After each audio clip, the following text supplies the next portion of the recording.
स्वराज्य न्यूज मराठी, माझा हक्क माझं राज्य स्वराज्य। मालेगाव शहरात पुन्हा एकदा संतापजनक आणि मन हेलावून टाकणारी घटना उघडकीस आली।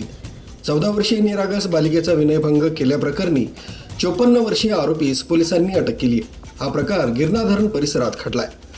मिळालेल्या माहितीनुसार शाळेतून घरी जात असताना आरोपीनं त्या अल्पवयीन बालिकेला फूस लावून दुचाकीवर बसवलं आणि तिला थेट गिरणा धरण परिसरात नेलं। तिथं तिच्यावर गैरप्रकार केल्याचं उघड झालंय।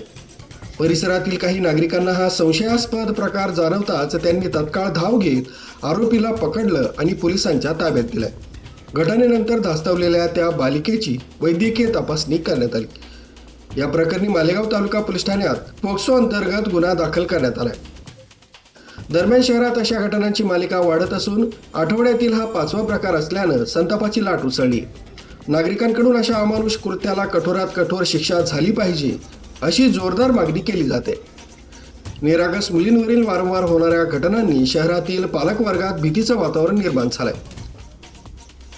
मुलींच्या सुरक्षेबाबत गंभीर प्रश्नचिन्ह उभे राहिले।